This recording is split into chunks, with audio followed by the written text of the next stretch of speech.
नमस्कार, खबर 3 बजे में आप सभी का स्वागत है और मैं हूं आपके साथ आशिमा त्यागी। सबसे पहले बात करेंगे दरार की दहशत की।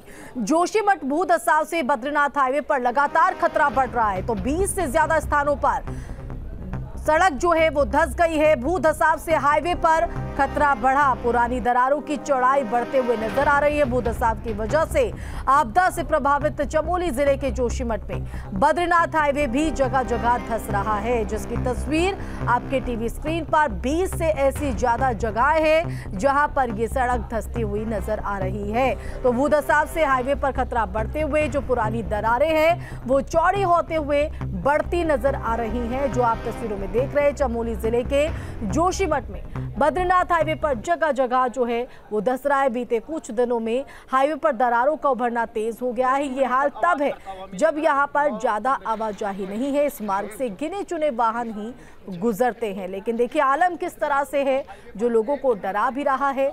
आप देखिए तस्वीर में कि किस तरह से बीच रास्ते पर, बीच सड़क में ये बड़ा सा गड्ढा आपको नजर आ रहा होगा। तो ये दरारें जो हैं वो अब चौड़ी होते हुए तो जोशीमठ भू धसाव से बद्रीनाथ हाईवे पर भी खतरा लगातार बढ़ते हुए, ये सिर्फ एक जगह की नहीं बल्कि 20 से ज्यादा ऐसी जगहें हैं जहां पर ये सड़क इसी तरीके से धंसती हुई नजर आ रही है। लेकिन सबसे बड़ा सवाल ये है कि आखिर गिने चुने वाहन ही यहाँ से गुजरते हैं, लेकिन उसके बावजूद भी देखिए किस तरह से आलम जो है वो यहाँ पर देखा जा रहा है।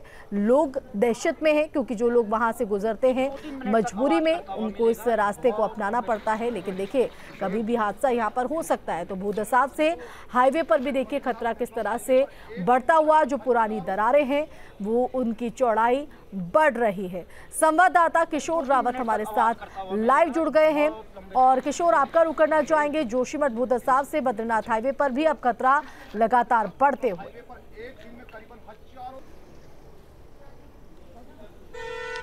बिल्कुल, जिस तरीके से जोशीमठ में कई ऐसे इलाके हैं जहां पर भू धसाव हुआ है, जिससे दरारें आई है और सबसे बड़ी बात है लोगों के घरों में भी दरारें आई है। अब ऐसे में जो बद्रीनाथ हाईवे है उसके भी बहुत सारे हिस्से हैं जहां पर दरारें आई है और जिस तरीके से तस्वीरों में साफ दिख रहा है कि गहरे खड्डे हो गए, तो वो थोड़ा चिंताजनक है क्योंकि 22 अप्रैल से चारधाम यात्रा शुरू होने वाली है और 27 अप्रैल को भगवान बद्रीनाथ जी के कपाट खुलेंगे। तो ऐसे में वही रूट है जिस रूट से लोगों को यात्रा करनी है। तो ऐसे में वहाँ के जो स्थानीय प्रशासन है और जो बीआरओ की टीम है, पीडब्ल्यूडी है, वो उस चीज़ का जायज़ा ले रहे हैं और वहाँ पे लगातार जो एक्सपर्ट्स की टीम लगी है वो भी ध्यान रख रहे हैं कि आखिर इस जगह पे अचानक से दरारें क्यों आई है।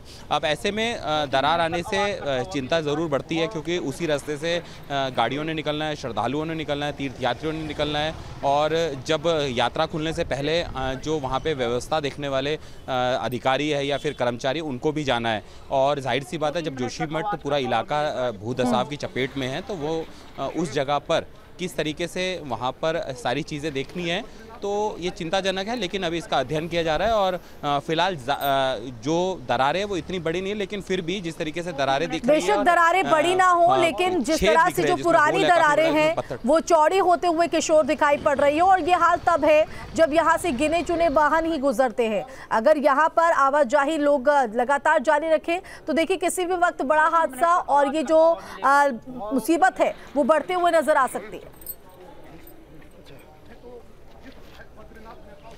बिल्कुल, चूंकि जो एक बाईपास बनाया जा रहा है उस बाईपास को जल्दी से बनाना होगा क्योंकि जोशीमठ का जो स्थिति है, जोशीमठ की जो भूगर्भीय स्थिति है और तमाम जो आसपास की स्थितियां हैं उसको देखते हुए अभी आपने ठीक कहा कि वहां पर अभी फिलहाल वाहन इतने ज़्यादा जाने नहीं रहे। लेकिन जब यात्रा खुलेगी और लगातार वाहन जाएंगे तो, और बद्रीनाथ की अगर बात करें, बद्रीनाथ जी धाम की बात करें तो वहाँ सबसे ज़्यादा वाहन जाते हैं क्योंकि मंदिर वहाँ से ज़्यादा दूर नहीं है, बिल्कुल गाड़ियों तक जाया जाता है और वहाँ से बमुश्किल से 100 मीटर दूर मंदिर है। तो ऐसे में इस जगह पे वाहन ज़्यादा जाएंगे, आर्मी के वाहन भी है और चूँकि जब बर्फ़ पिघल जाती है तो जो वहाँ के स्थानीय लोग हैं जिनके गांव है नीति माणा, वो भी वहाँ जाते हैं।